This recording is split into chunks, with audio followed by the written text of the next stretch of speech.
जो हालात अभी बने हुए हैं सैफ अली खान और उनके परिवार के लिए ये बड़े परेशान करने वाले हैं।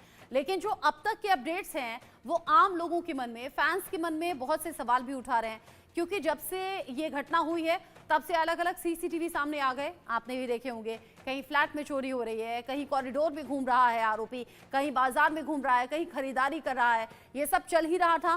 फिर कुछ गिरफ्तारियां भी हो गई, ये बताया गया अब पकड़ा गया आरोपी, तब पकड़ा गया आरोपी। अब फाइनली मुंबई पुलिस ने यहाँ प्रेस कॉन्फ्रेंस करके बता दिया है कि भाई फाइनली ये आरोपी पकड़ा गया है। लेकिन ये कैसे कंफर्म होगा कि जो सीसीटीवी में दिख रहा था ये वही शख्स है और यही है असली हमलावर? नमस्कार मैम। और ये बहुत ही सीरियस बात चल रही थी 2 दिन से, पिछले 2 दिन से, बल्कि 3 दिन 3 रात हो गई हैं। इसमें अभी पुलिस ने जो सुबह मैंने सुना 9 बजे उनके प्रेस कॉन्फ्रेंस सुनी है, वहाँ के डीसीपी बात कर रहे थे, उन्होंने इसका नाम बताया और कंफर्म किया कि ये वही आदमी है। और पहले जैसे सीसीटीवी फुटेज में जो आदमी आ रहे थे या किसी को पूछताछ करने के, देखिए इन्वेस्टिगेशन जो करना होता है ना, वो बड़ा कॉन्फिडेंस के साथ में पूरा सही जब होता है तभी पुलिस डिक्लेयर करती है, अदरवाइज ऐसे नहीं करती। वरना तो जो पहले पकड़े थे उन्हीं को बता देते ये है, ऐसा नहीं हो सकता। जब कंफर्म हो जाता है आदमी के पूछताछ करने के बाद में, और ये पर कंफर्म हो गया कि ये यहाँ का बांग्लादेशी मूल का आदमी बताया गया है इसने, और वो इसलिए भी बताया गया कि इसके पास इंडिया का कोई आधार कार्ड और कोई भी आइडेंटिटी प्रूफ नहीं मिला है।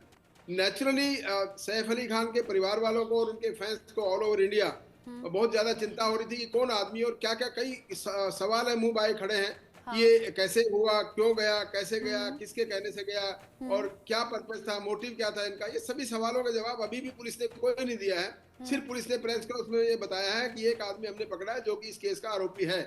अब आगे इसकी पुलिस रिमांड लेने के बाद में, डिटेल इंटरोगेशन करने के बाद, डिटेल पूछताछ के बाद, इन सभी क्वेश्चंस के आंसर मैं समझता हूँ 24 घंटे के बाद या उसके थोड़ा बहुत बाद देर पुलिस इसको पूरा खुलासा करेगी। क्योंकि पुलिस इमीडिएटली ऐसा कुछ नहीं कह सकती कि जिससे वो सपोर्ट ना हो, एविडेंसरी वैल्यू के साथ में सपोर्ट करेंगे। और अगर ये आदमी है और जो पीछे चल रहा था, फोटो से मिलना है नहीं मिलना, वो सारी बातें होंगी। इसका आइडेंटिफिकेशन भी होगा, टेस्ट आइडेंटिफिकेशन भी होगा, क्योंकि कोई भी अपराधी अगर क्राइम करके भाग जाता है मौके से, उसकी जुडिशियल टीआईपी होती है, और जुडिशियल टीआईपी के बाद ही कंफर्म होता है कि ये वही आदमी है। तो या तो ये जुडिशियल टीआईपी के लिए मना करेगा, या फिर गवाहों के द्वारा इसकी आइडेंटिफिकेशन कराया जाएगी। मोस्ट लाइकली ये मना करेगा, और फिर वो गवाह कहेंगे हाँ जी यही आदमी था। हाँ। विटनेस जो है वो एक तो मेड है इनकी, और एक सैफ अली खान खुद है। हाँ। और अगर करीना कपूर है तो वो भी उसको आइडेंटिफाई करेगी, हाँ ये वही आदमी है। जब ये कंफर्म हो जाएगा तभी पुलिस इसको कहेगी। बिल्कुल कंफर्मेशन शायद हुआ ही होगा, तभी प्रेस कॉन्फ्रेंस की है, तभी ये बताया है कि जो मुख्य आरोपी है वो पकड़ा गया है। रत्नाकर जी, जब सैफ अली खान पर हमले की घटना हुई है तो विरोधी पार्टियां इसे मुद्दा भी बना रही हैं। वो कह रही हैं कि जब सेलिब्रिटी ही, बड़ी हस्तियां ही सुरक्षित नहीं तो आम लोगों की सुरक्षा किसके भरोसे है? देखिए रचना जी, विरोधी पार्टियों ने जो आरोप लगाया उस पे मुख्यमंत्री जी देवेंद्र फडणवीस जी ने स्पष्ट तौर से कहा कि कुछ एक घटनाओं को लेकर के और पूरे मुंबई को असुरक्षित कहना, ठहराना और भय का एक माहौल खड़ा करना, ये बिल्कुल जायज नहीं है, ये ठीक नहीं है। हम पूरी संजीदगी के साथ काम कर रहे हैं और निश्चित रूप से जो अपराधी है उसको जल्द से जल्द पकड़ लिया जाएगा। और देखा आपने कि किस तरह से महज 72 घंटे के अंदर ही जो है उस अपराधी को पकड़ लिया गया। लेकिन ये जो कुछ एक घटनाएं हैं ना, ये बड़े चेहरों से जुड़ी हुई हैं। अगर आम लोगों से जुड़ी होती तो इतनी खबरों में भी नहीं आता। ये आपको भी पता है, एनसीपी नेता बाबा सिद्दीकी की हत्या हो गई, सलमान खान के घर के बाहर गोलियां चल गई, शाहरुख खान के घर के बाहर कोई रेकी करता हुआ नजर आया, सैफ पर तो हमला ही हो गया। रचना जी देखिए, मैं मुंबई शहर का वासी हूं और मुंबई शहर के बारे में लोग जानते हैं कि यहाँ पे आधी रात को भी हमारी बहन बेटियां घरों से बाहर निकलती हैं और हमेशा से सुरक्षा का अनुभूति होती है उनको, कभी भी असुरक्षित उन्होंने समझा नहीं। अब माहौल जो बनाने का काम विपक्षी पार्टियों द्वारा किया जा रहा है बिल्कुल गलत है, और ये आज हमारे ऊपर प्रश्न चिन्ह खड़ा करने का काम करे। हमने तो 72 घंटे में अपराधी को पकड़ के और सलाखों के पीछे डाल दिया। इन्होंने क्या किया? जब महाविकास आघाड़ी की सरकार थी तब वो एंटेलिया के नीचे, मुकेश अंबानी के बंगले के नीचे जो है वो विस्फोटक से भरी स्कॉर्पियो पाई जाती है, और जिसका स्कॉर्पियो था उसको संदिग्ध हालत में उसको मारकर नदी में फेंक दिया जाता है। सबूत को दफन करने का काम किया जाता है। कौन करता है? महाविकास आघाड़ी की सरकार की थी। लेकिन लोगों को विश्वास है आज कि भारतीय जनता पार्टी की सरकार है और देवेंद्र फडणवीस जी ये निश्चित रूप से न्याय देंगे लोगों को। और इस तरह के भय का जो माहौल बनाने का काम किया जा रहा है बिल्कुल अनुचित है। मुंबई पूरी तरह से सेफ है। यहाँ पे लोगों को पूरी तरह से सुरक्षा प्रदान की जाती है और बहन बेटियां हमारी आधी रात को भी बाहर निकल करके और घरों से बाहर निकल के अपना काम करती हैं जी। और दूसरी चीज मैं कहना चाहूंगा, रचना जी, मेरी आवाज आ रही है आपको? हाँ हाँ, आपकी आवाज आ रही है, आप बोल। और रही बात बांग्लादेशी और रोहिंग्या की बात, देखिए जिस तरह से पुलिस ने बताया कि इसके पास कुछ ऐसे दस्तावेज मिले हैं जिससे यह साबित होता है कि यह बांग्लादेशी है, तो निश्चित रूप से इन बांग्लादेशी और रोहिंग्याओं को इस देश में अवैध तरीके से घुसपैठ करवाने के लिए, वोटर आईडी बनाने के लिए, अपने वोट बैंक की राजनीति करने किसने बढ़ावा दिया? विपक्ष की पार्टियों ने बढ़ावा दिया, जिससे कि वोट बैंक इनकी बढ़ जाए। ये देश विरोधी जो शक्तियां हैं, जो देश विरोधी ताकतें हैं, उनको जो है बढ़ावा देने का काम किया। फर्जी वोटर, फर्जी आधार कार्ड हालांकि बनवाने का जो रत्नाकर जी, एजेंसी है। इसमें बात ये ट्विस्ट आ जाता है और इंटरेस्टिंग ट्विस्ट ये आ जाता है कि आप लोग उन पर आरोप लगाते हैं, वो लोग आप पर आरोप लगाते हैं, लेकिन इन सब के बीच ही हो जाती हैं ये बड़ी घटनाएं और इसीलिए सवाल उठते हैं। अब इन सब के बीच ही एक और अपडेट, कैसे पकड़ा गया हमलावर, ये हम अपने दर्शकों को बता देते हैं। सीसीटीवी में कुछ फोटोज कैद हुए थे, कुछ तस्वीरें सामने आई थी और उसी के आधार पर यह छापेमारी जगह जगह मुंबई पुलिस के जरिए हुई। फोटोज जगह जगह वायरल किए गए, यानी अपनी टीम तक पहुंचाए गए। जो 35 टीमें यहाँ वहां जांच कर रही थी, उन तक ये फोटोज पहुंचाए गए। उस फोटो के आधार पर ही इस आरोपी तक पुलिस पहुंची है।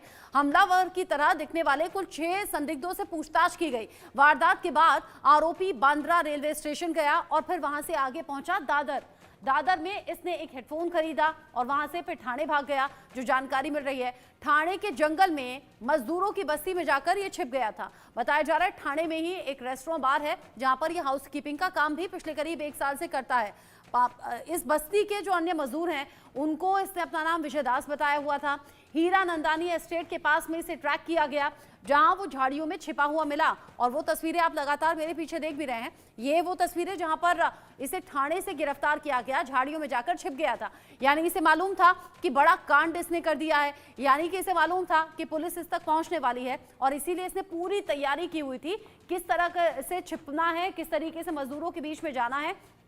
और ऐसे में 35 जो टीमें यहां वहां ढूंढ रही थी, अब मुख्य आरोपी तक पहुंच गई हैं।